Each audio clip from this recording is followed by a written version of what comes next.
Hey guys, thanks so much for joining us for another episode of Search from Home. It is week 6 and we are here, but we are here with a vengeance. We've decided we're going to mix it up this week. So we've got, as usual, or almost usual, my co-host, Patrick Reinhardt. Didn't even point where he was. That joke's over with. Yeah. It's dead and gone as of today. Exciting times. And we have Sam Page. On LinkedIn goes by Samuel Page.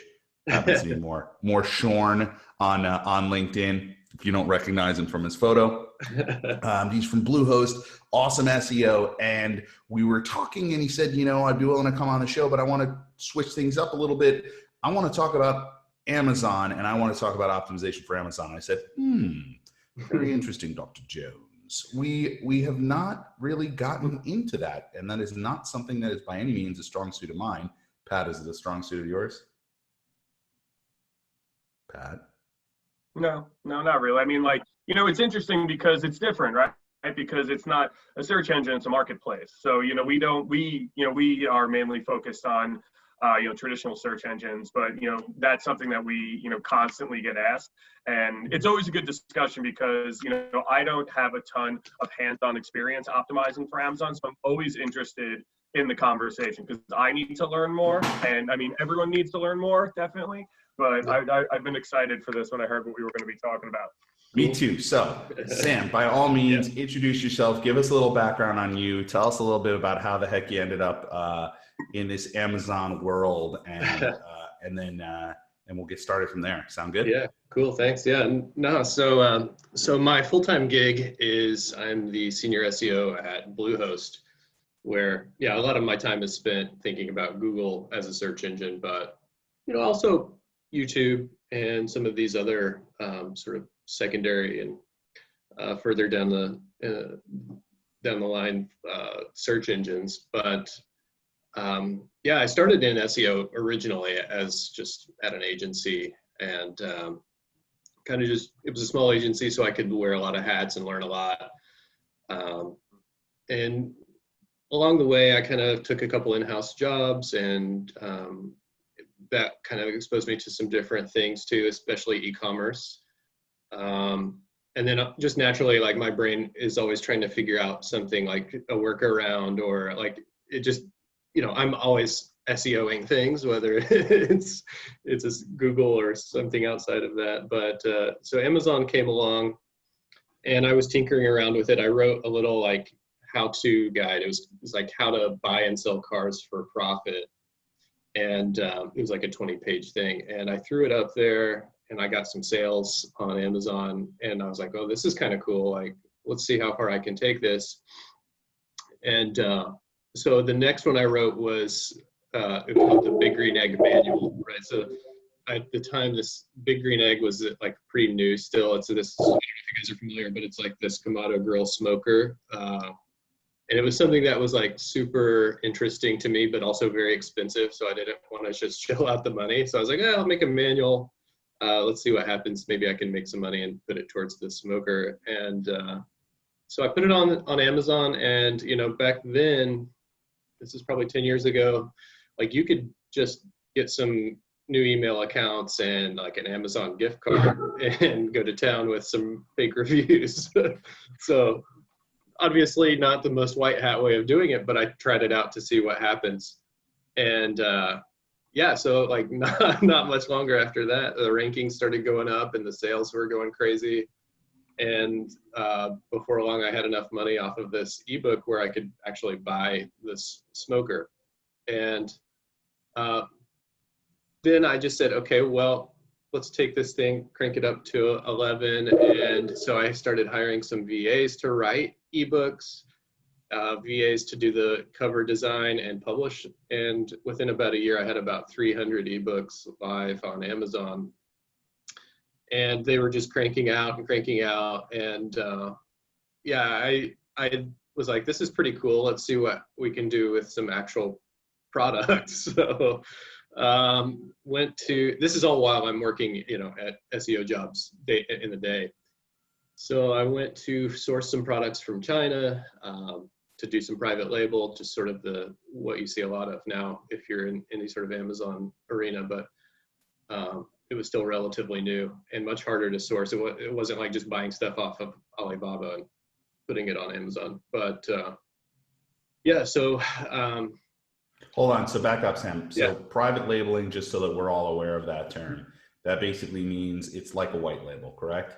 Yeah. So you got to come up with your own brand name, branding, and so forth, and then you can slap it on the product itself. Exactly. Yeah. So a lot of that you can get done at the factory too. You can just negotiate that as part of the pricing. But these guys will make a product and it'll be identical to another one. And you see this a ton on Amazon now. Like if you search for like jar opener, there's like 20 of the exact same jar openers just under different brands, but they're all from the same factory. But so it's pretty much the same product, different brand. Exact same product, different branding. Yeah. So yeah, that was kind of what I got into, and I had a couple successful products actually.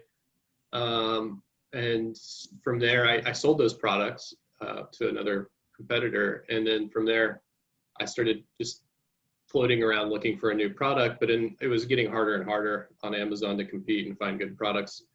So people were coming to me. They were saying, "Hey, I heard you were good at Amazon, and we need that for our products. We're kind of struggling to get results." So I started doing some consulting work for friends and acquaintances, and then the network kind of grew to where it was basically a full-on agency. And so I, made it more official, put up a website, ranked the website. So, using my SEO skills for Google, I got up to the top of Google for anything like related to Amazon SEO. And it was pretty cool. I picked up quite a few new clients through that route, and just kind of the thing is, it's just like any agency where it's tough to scale clients. Yeah, I was going to say you're doing all this on the side, man. Yeah. So how does that give us a sense of how that all works? Because a lot of people do a moonlight gig, which is like one or two clients or whatever on the side to help them with like traditional SEO. I mean, it's rare to find an SEO that's not doing that, but to then start to scale, to your point, and have like inbound, rather than outbound in that way, where you actually have an engine driving inbound. How are you managing that? Plus you have a family. Managing it very poorly, I will say that. A lot of hours, man, you just put in hours. You go to work all day, and then I'm also like one of those guys who like to check.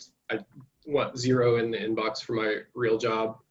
I want to make sure that that's all taken care of first. So, navigating that and then working late nights. Luckily, my kids are pretty little, so they went to bed pretty early.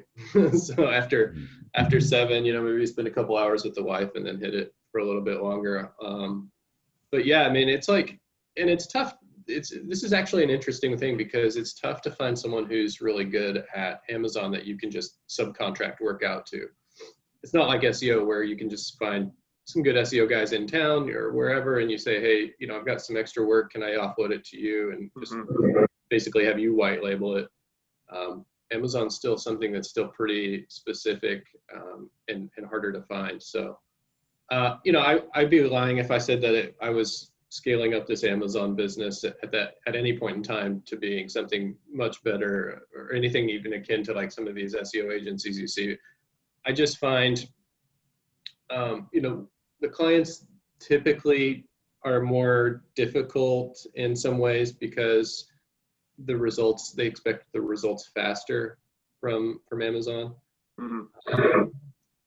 And in some ways, sometimes they can get results faster. Amazon's algorithms, I mean, maybe we're getting too far into the weeds here, but Amazon's algorithm is a little bit quicker to respond to some of the changes you make than compared to like Google. And can you actually discuss just before we go forward, just what are the like ranking in Amazon versus ranking Google? So everyone knows what are the differences there? Because again, one's search engine versus marketplace. Like just for your experience, like what are the factors for Amazon? Yeah, it's totally different than what you might think of with Google, right? You might think of like Google like links and content, some markup, but with Amazon, there's really three deciding factors as to what makes your product rank well. And the three things are sales. So the more sales you get, the better your rankings are. The more reviews, this is a bit controversial, but I still hold it true. But the more reviews you get and the better reviews you get, the better you rank. And then conversion rates. So especially, like the jar opener example, if you're searching for jar opener in Amazon, you convert for that keyword, Amazon's going to rank you a little bit higher there. So those all seem like lagging indicators, though. So like, how it's almost like it's a self-fulfilling prophecy, but backwards. So it's a perpetual algorithm. Yeah. How do I get the sales if I don't have the reviews? If I don't have the sales, I can't get the reviews. And then like conversions, obviously I want to convert, but like I need to rank in order to be found to convert. So it kind of like, it's a catch-22. I'm a little lost. So take me down, get me out of the, I know I'm sort of in the weeds, but I want to be in the weeds. Like, that's the perfect question, right? That's like what everybody wants to know. How do you get into that, break into that top few so that you can get into the ranking in perpetuity?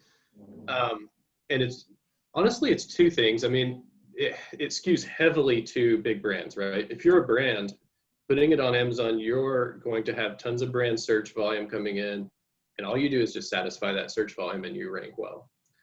But if you're not a big brand, what the really interesting thing between Amazon and Google is paid ads.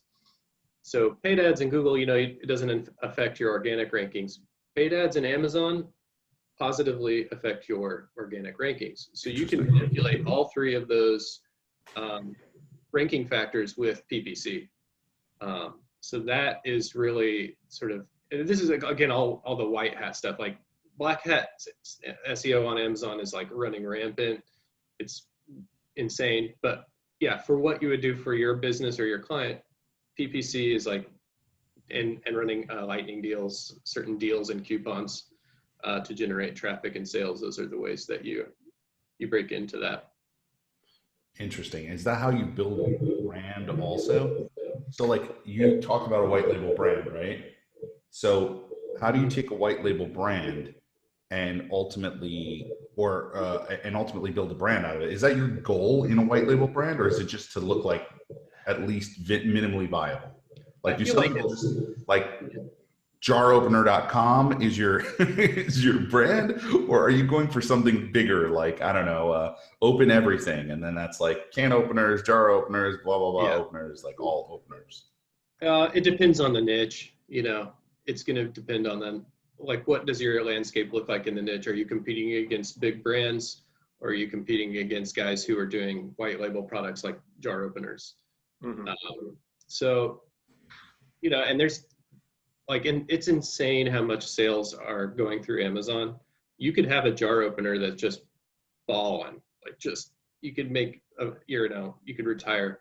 I mean, maybe not a jar opener, but you can do really, you can do really well with a lot of products that you don't expect to do well. So it's kind of fascinating. And how do you even know where to get involved with the drop shippers, the white labeling process? All of that stuff seems incredibly foreign and distant. And I know there's like 1,000, listen, if you've ever been on Facebook, there's every 2 minutes you're hit by another ad of some get rich quick scheme that usually is like some kind of like Amazon, like, it's become a little bit more snake oil salesman than even like Google has been in terms of SEO, right? We've kind of gotten some of the muck off our reputations, but like Amazon just feels like even SEOs are very like, whoa, Yeah, no, I mean, it's absolutely the case. And I think we all talked about where we remember where it was like that in SEO and PPC on Google at one point, where there was courses that you would buy, and these guys 100% weren't actually doing this to make a living. They were selling the course, and that's where their money was. So I mean, that's absolutely the case. And actually, it's funny because some of the guys I remember from the Google courses started up their own Amazon courses, and now they actually have been way more successful with their Amazon courses. There's a company here in Austin that was like that. So they've been successful at selling their Amazon courses, right? Right. Got it. Yeah, they were not as successful on the Google front as they are on Amazon. But yeah, I don't, I think So as I guess how do you break in without Yeah, getting like bamboozled?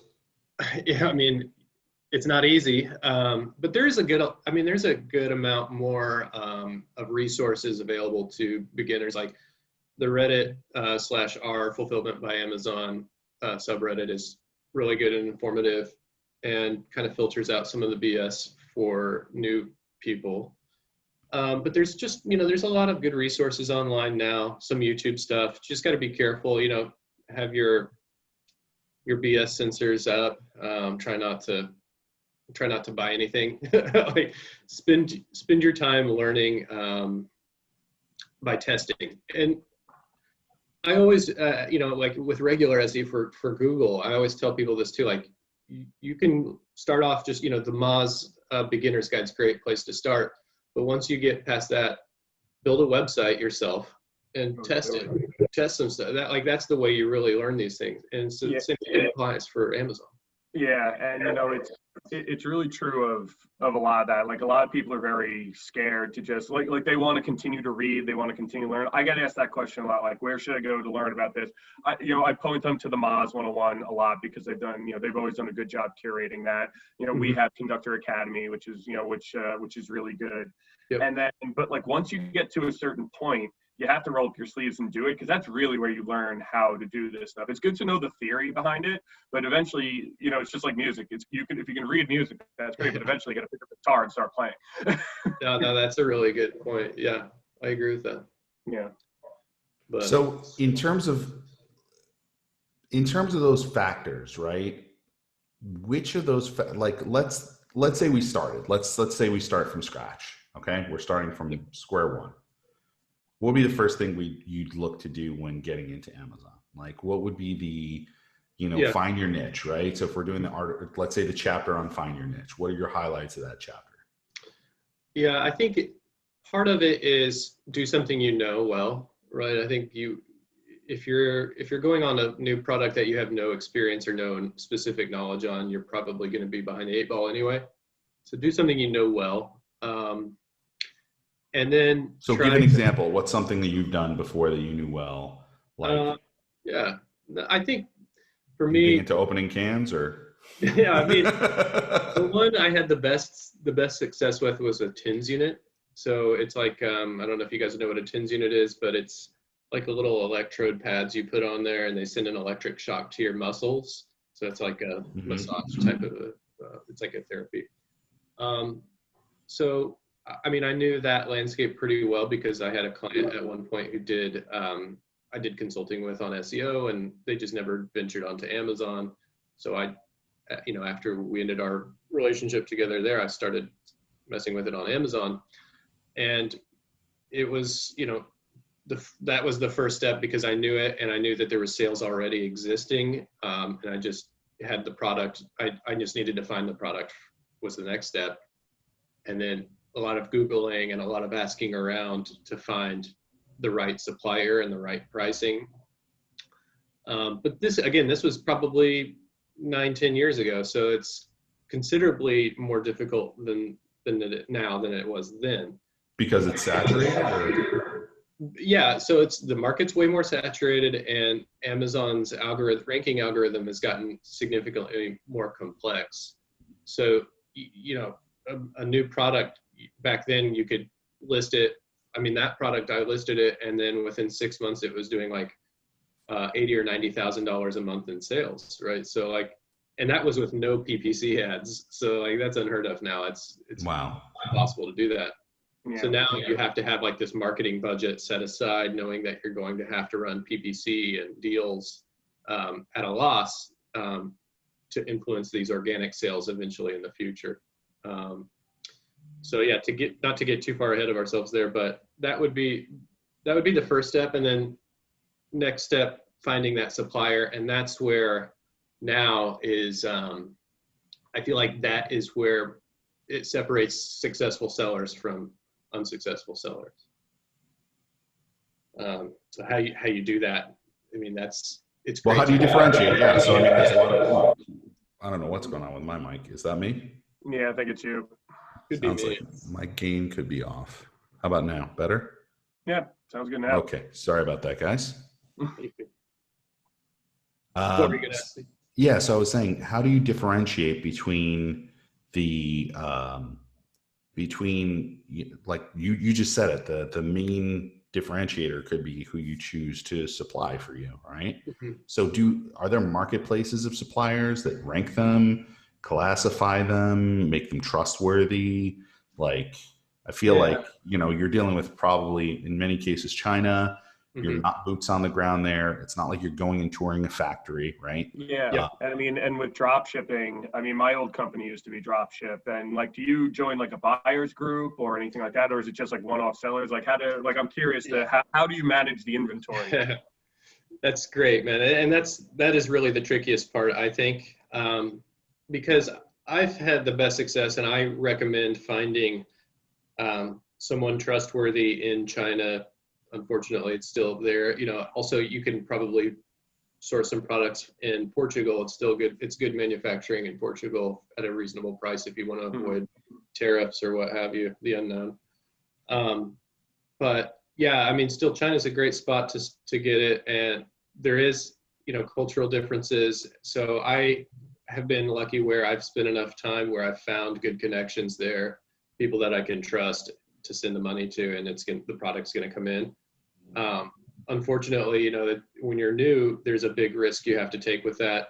I would suggest, honestly, networking with other Amazon sellers that you can find and asking around. You may have to, I don't know, maybe you have to pay somebody to connect you with their source, their factory sourcer, but I don't know. I just be careful with it. It's really the trickiest and scariest part. I still get kind of worried even sending money over there. It's until you have a really good relationship with people, it's sketchy. So if you don't have that appetite, look for some. I mean, I love to find people manufacturing stuff here in the U.S. And there's still lots of opportunity to get some products on Amazon. Amazon, unfortunately, it is sort of a race to the bottom as far as pricing, but there is room for. There's a lot of room on Amazon for products that are priced as premium products, right? Not everybody wants the cheapest thing, and if you can market your product on Amazon as being the premium choice, there's a lot of opportunity there still. Interesting.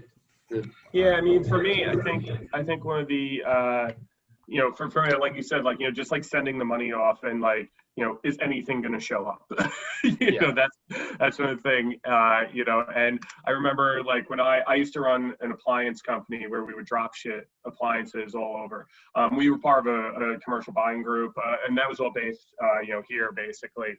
So a little less grist there. But I remember when we were first looking for where to get suppliers from, it was truly nerve-wracking because you were just you don't know these folks, just hey, give me X amount of money and, okay, it's hey, is this stuff actually going to show up at this person's door, or, are they going to send it, are they accidentally going to ship it to me, which happens a lot. So there's so from a logistics standpoint, how, I guess it comes back to going back to that, how often do you have to deal with people sending stuff back, and how do you do that if you're an Amazon seller? Because most folks don't want to deal with customer service aspect of it.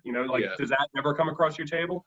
Do you mean customer returns or sending stuff back to the factory that you? Both. Both. Yeah, I guess I don't even understand the difference. Ultimately, if something comes damaged. Yeah, so from the customer, if you're the seller and the customer on Amazon's returning items, then unfortunately that's just cost of doing business on Amazon. Just build that into your profit margin or your what you take out at the end of the day, and assume it's going to be higher than what you expect. But yeah, it's something that you just have to eat. A lot of times you'll see customers who get products and it's not opened. It's still 100% sellable. So, if you want to risk your brand reselling a product that hasn't been opened, maybe it's not such a risk that you can resell that. But, some of them, they've been opened and tampered with. The thing I always recommend is just selling it as used, either on Amazon or used on eBay, to recoup some of those losses. Because 99.9% of the time, the factories in China aren't going to take any of that back. They don't. Once the sale is done, it's done. unless you say, unless you have a really good contract with someone with a manufacturer in China that says, hey, if you guys ship me defective products, I can return them back to you. And that's actually probably pretty hard to come by too. It's a lot of the risk you're taking on yourself, because a lot of the reward you'll take on yourself too. Right. I'm sure that has to do with volume too, right? Yeah, tons. Yeah. And that's Amazon's game, is volume. Right now for a lot of products, it's just make a penny on a product and just sell 1 million of them. So explain to me Amazon's choice, because that is like something that everyone seems to gravitate towards, that like in terms of the product's been chosen by Amazon. There must be a whole process to become chosen by Amazon, right? Sort of. Yeah. I mean, it's just a lot of it is just ranking well for that keyword, or having good conversion rates for that keyword. There's not too much to it. Have good reviews, have good conversion rates, and have good rankings for that keyword. And it does change, sometimes it changes, and Amazon will test, hey, well, what if we put your competitor here as Amazon's choice for a day and see if they convert higher with this tag. So Amazon's really intelligent on these things. If they can optimize their product offerings, they're going to do that. So it's interesting because, you guys know Google does the same thing too, right? They'll try, well, let's put this site up for a day or two in the top 3 and see if it does something better. Even though they won't admit to click through, or at least for years. Yeah.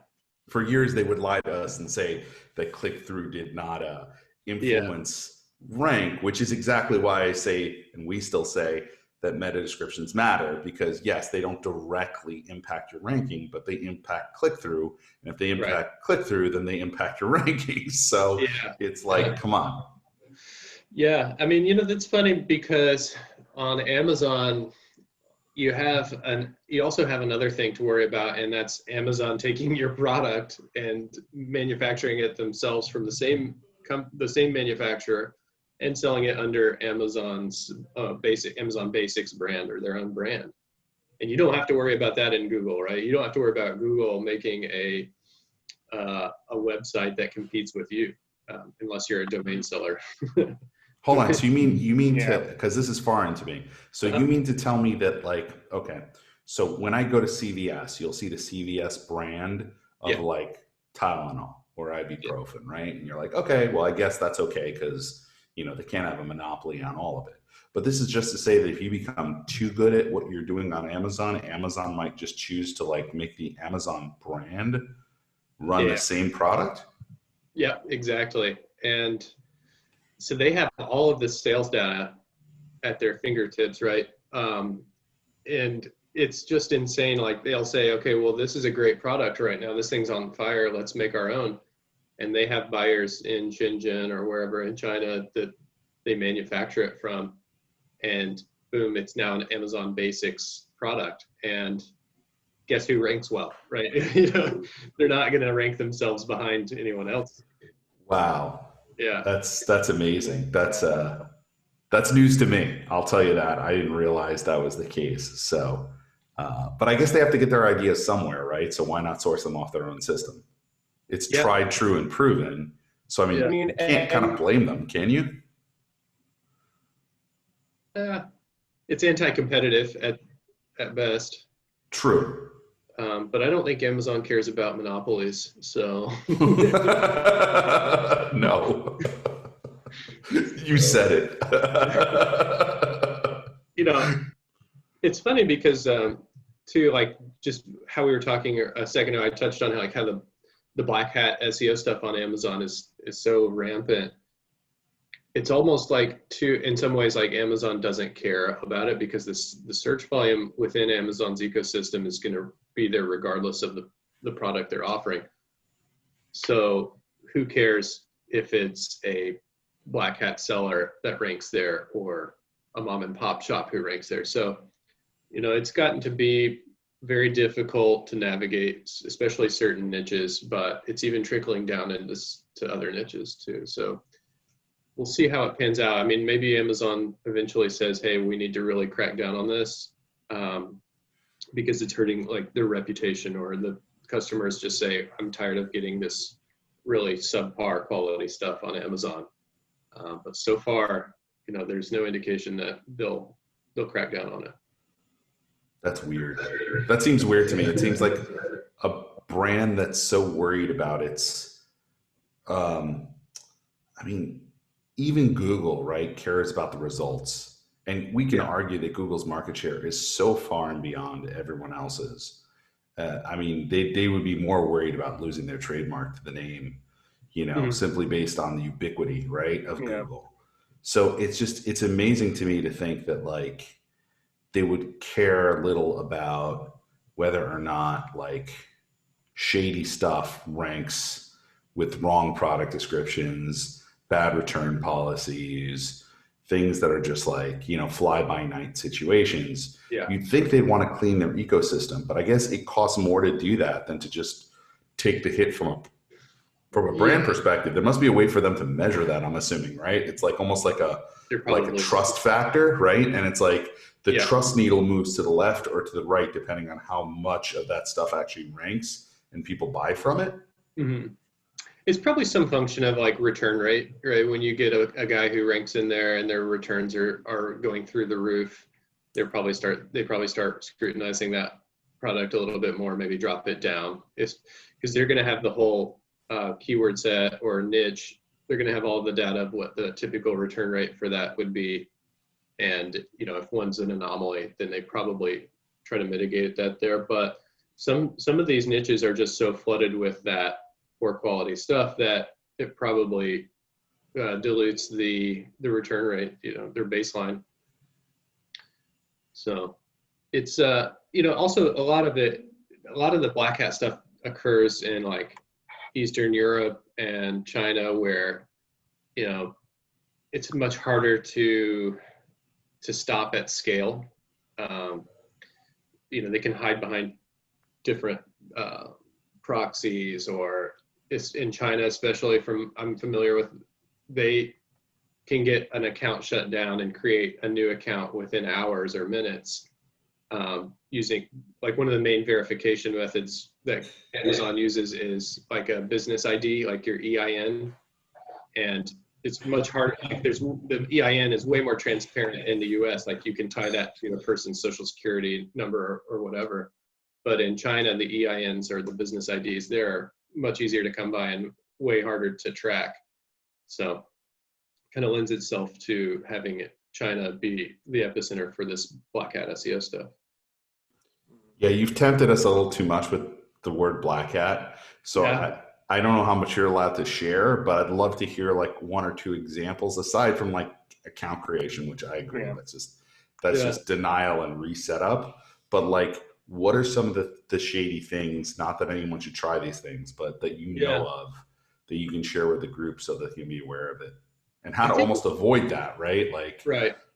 Yeah, well, I think it's obvious, like, fake sales and fake reviews. It used to be way more common where you would see like random people in the US would be getting packages. Like I would read on like the New York Times or some magazine where they would do an expose where people were just getting random items sent to their house, and they were just receiving these items from Amazon, and then they would get that, that was a verified purchase review that they were manipulating. I think the one that's really the most concerning to me, and it actually happened to me on that TINS unit product where I got to ranking really well and I got a lot of good sales. And one day a competitor came in and bought about 20 or 30 of them and flagged all of those as counterfeit. And Amazon just shut my account down. No recourse, nothing you can do. Hey, you're a counterfeit seller now. You're done. And so like that's really easy for them to do, and it happens all the time. Were they sent to the same location or a different location, or like how does that? Yeah, I think they were just all over. Sort of like how they do their verified reviews. They just send them all to random addresses, and whether or not it gets there or not, it doesn't matter. It's just at that point it's a verified purchase, and then they can flag it as counterfeit. So you mean for them, the cost of paying you, well, they don't end up paying anyway, right? Because the money comes back to them. Yeah, they could say it's counterfeit and return it. Why not? I mean, if it's an expensive item, yeah, for sure that would be the case. But generally, they're going to be, there's more money for them to make in me not ranking up there anymore and them taking up another spot or two. Wow, talk about understanding your ROI down to a very specific number to know that it's worth spending that money on 20 units just to knock your competitor down or out for a little while. And then, yeah, I guess the recourse action. So what do you do in those situations? Is Amazon any good at dealing with those things? No, they're terrible. Like Amazon's support for sellers is like notoriously bad. So, and it's just like we were talking earlier. I mean, Amazon doesn't really care if you're there or if it's someone else. The sales are going to come in. So, for me, they like sort of dragged their feet. I provided them, all of the information they asked. And actually, it took me like another year or so before I got that account back in working order. And by that time, it was I was done basically with that product. So, it was a really interesting learning experience. Now there's a few things you can do. You can register your brand and trademark within Amazon, so you can protect your listing a little bit. But there's still sort of this cottage industry of attorneys who specialize in Amazon law. So those guys are tasked a lot with counterfeit items, or like somebody's copying your product, or someone hops on your product listing and claims they're selling the same item and you don't authorize them to. There's all of that at play. So it's going to be interesting to see how it evolves. Wow. So you mean to tell me, so you actually made an allusion to having multiple accounts. Is that what you have to do then in that case? Because then you'd have all your eggs in one basket if you were to have been selling everything through one seller account, but selling different types of products. Then that would probably hurt you, right? You'd probably want multiple accounts in order to deal with multiple product lines, just so that this can never happen to you. Because being shut down for a year, if that's a substantial source of income for you, that's beyond sucky. Yeah. Sucky being a technical term, by the way. No, it sucks, man. But there is, you can't, so like within Amazon's terms of service, a person can't actually own multiple accounts. But if you own a business that has an account and then you own another business that has an account, that's more within the realm of, legal play or fair play within Amazon. I would recommend doing that, set up like an LLC for a specific product line if you have to, especially if you're in one of these high risk niches. There's just no way that you should be putting yourself out there with just one account. It's just too risky. But that's just sort of the way it is on Amazon. But it's funny because, like on Google, you don't think about, oh, do we need 2 websites anymore? I remember there was a time where it's like we would create like a micro website or something like that. Like, oh, we rank up here now, but let's create a micro site and try to rank it up there too, for lead gen or whatever. But that's not even a thought anymore. So it is on Amazon. So Amazon lags a bit as far as like its sophistication, but it's catching up to Google really quickly as far as how many data points and things they look at. So do you parlay the two together? Are you parlaying how well Amazon ranks in Google as a factor for product choice? It's something I think about, and it's something I strive to do. Like I definitely want to rank products highly in Google for the Amazon listing. And if you're an e-commerce person, if you got a product, man, if you can have the #1 spot for your keyword for your Amazon listing and your website, that's good real estate to have. And Amazon is a trusted domain. Yeah, you can rank it really pretty well. Before, one of the things, like maybe 5 or 6 years ago, you could just spam an Amazon listing and the domain authority would it would not get banned in Google, and you would see a lot of that going on. But now it's definitely cleaned up a bit on Google. So, but it's still it's definitely still a strategy that, hey, claim that spot in Google. Google wants to show an Amazon listing for e-commerce search terms. It's a good high converting, a lot of people will search for a product and then Amazon in Google, right? So they'll say jar openers Amazon in Google, and they'll click through from Google to Amazon. So that's still part of it, but Google doesn't like that, right? I mean, Google wants to dominate more. They've given up a lot of ground, I think, for those lower funnel search terms to Amazon. I think a lot of searches begin on Amazon that used to begin on Google. And so I think that, Amazon or Google is actually taking steps. I read this just a couple of days ago to diversify the shopping feed. Well, yeah, I mean, it's free now, right? So that's I was about to ask. That was my next question to you is, do you think the free shopping in Google is now going to be like a thing? It'll be, it's hard to say. It's really early I haven't seen anything happen yet, but it's supposed to combat against Amazon. I still think most buyer behaviors are going to be, how many people have a Prime subscription? If they see Amazon, they trust it already. They know it's going to be free shipping and on time, and they can return it for any reason. There's no risk hardly for them. So, we'll see how it pans out. I just don't see, it's sort of like how Google treats Apple stuff in some ways, how it's like they try to keep it at arm's distance, but they understand the search intent. So I feel like it's just going to continue on a bit like that. Yeah. And I mean, like even talking about the relationship between Google and Amazon in general, we actually have a great question in the chat. Jesse asked, what advice do you have for traditional retailers who keep getting outranked by Amazon on Google? Yeah, I think that optimizing the listing with content on the listing, like you don't have to worry about the off-page SEO, if you will, for Amazon. I think finding a way to make your listing really convey like the design and the feel and the product differentiation from the other products is going to be the most important thing you can do. Because if you're getting outranked, it's likely because you're getting outspent, and your competitors are just spending more money than you. So you have to find a way to do this value add or a differentiation to get people to buy from you. And then if you can play that up well enough, then presumably your sales will continue to rise, and maybe then your rankings will continue to rise. That's a great question. Yeah, really good question. Thanks, Jesse.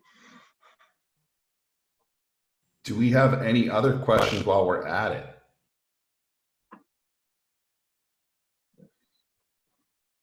Put them in the chat if you want. Yeah, I like the Q&A part. Yeah.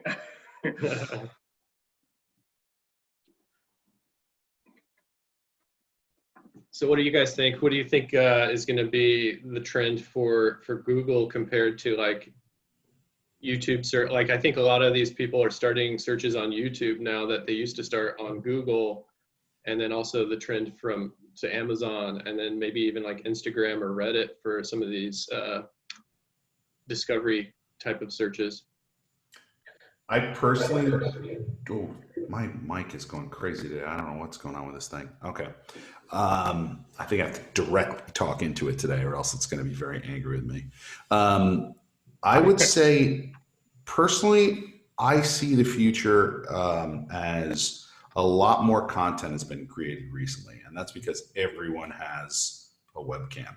So I have never seen an influx like I have on LinkedIn, for example, or any of the other platforms of more content being generated by, I hate to say it, random people. And when I say random people, I mean people that did not try to be influencers before are now flooding the market. So now you have a flood of influencer marketing, you have a flood of content creators, you have frankly a flood of content. In fact, I'm waiting for YouTube to put out some kind of stats on the amount more content that's been created during the coronavirus. Yeah. And typical. Like I don't know how many terabytes of data they were saying was being uploaded per minute on YouTube, which already was massively more than human society could consume, right? But yet we're still creating it, so it's nuts.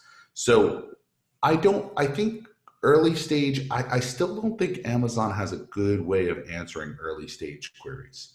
I think Right. their answer is late stage query. They go, here's all the products, right? And I've found that a curated search, and this is where I think the commerce sites can actually fight off Amazon. No offense whatsoever to Amazon, but just putting the context where I think it needs to be.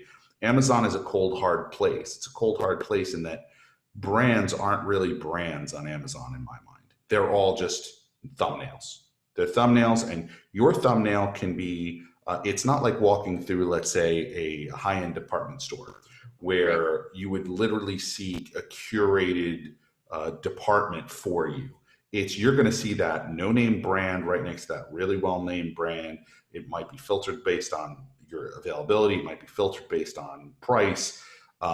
A lot of the time, the matching won't necessarily work that well. So if you were to say, like, I'll give you an example I went through a while ago, last year with a major retailer. Animal prints was a big thing for fashion, right?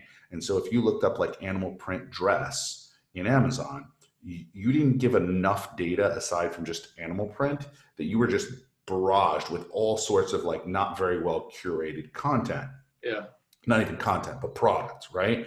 Whereas if you were to go and look that up in Google, you'd find essentially a mini store at one of these retailers that had a very finely curated group. And what was really interesting was this particular retailer, super smart, was actually looking at the click-through on the main images, main product images they would put up at the hero banner style kind of stuff to see if people were actually clicking on that and they were refreshing and optimizing based on what they were seeing being done on the page. Now that's a lot of UX and that's a lot of good tie back, but what that was doing is it's retaining your user.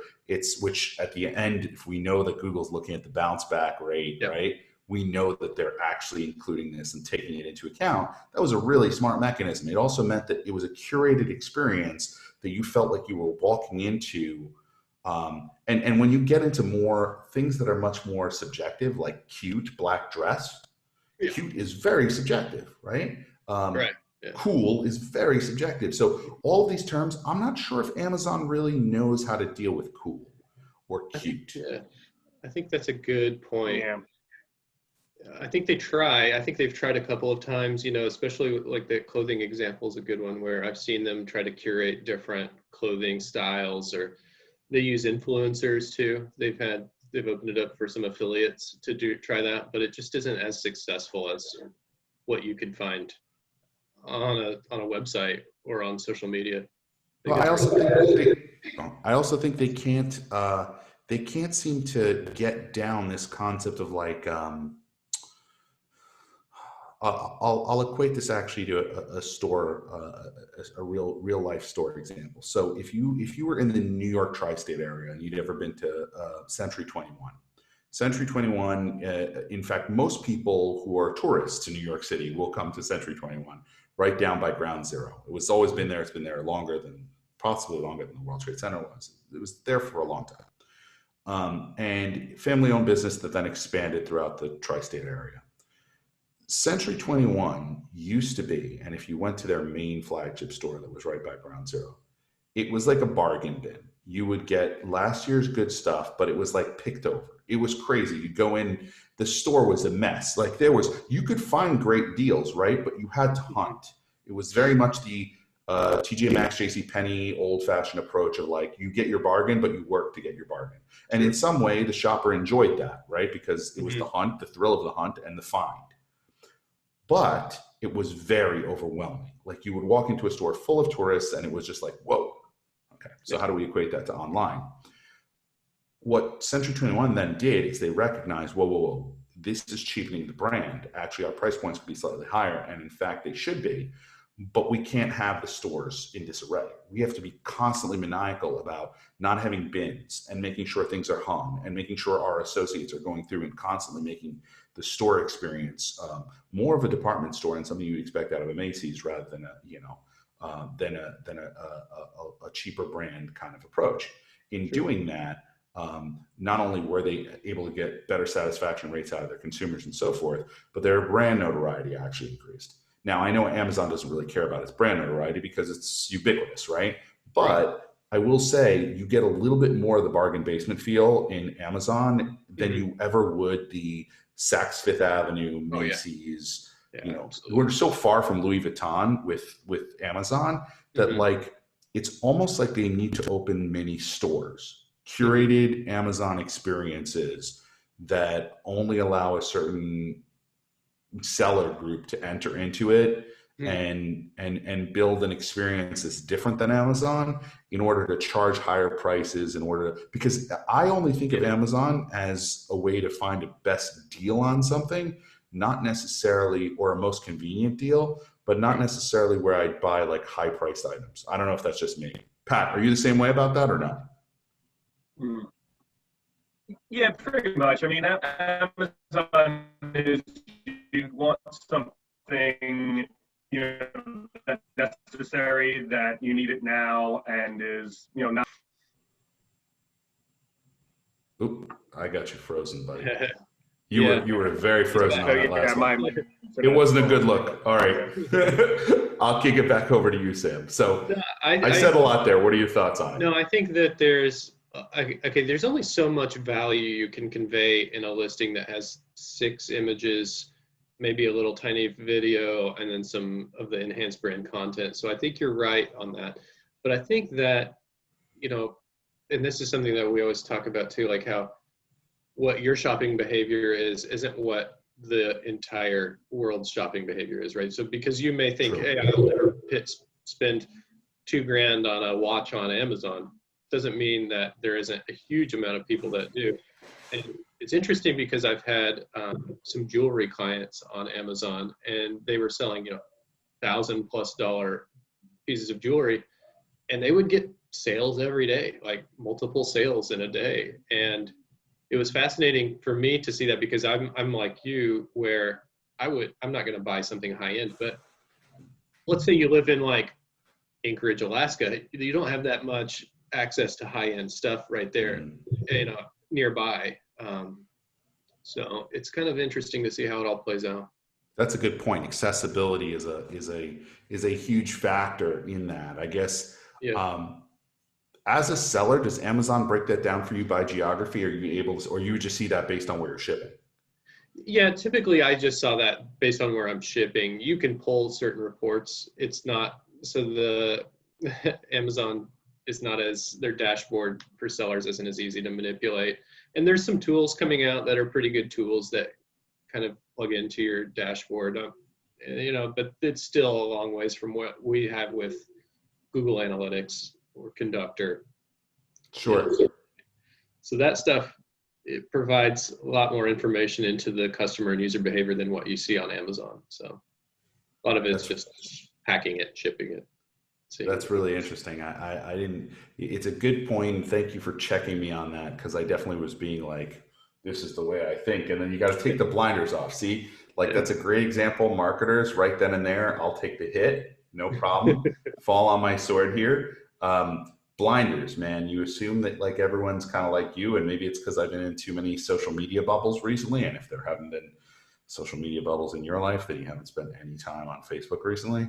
But man, does it feel like we've become trapped not only in our homes, but in our own like social bubbles online, where I keep seeing the same people's feeds and the same arguments, just different people making them. So it's been interesting. But Sam, I appreciate you so much for coming on today. This has been really awesome, enlightening. I know I learned a ton just about stuff I had no idea about. So now I'm more scared than ever to wade into Amazon, because that stuff is dangerous and hard. I'm giving all the bad news here. There's still a lot of opportunity, but I'm sure.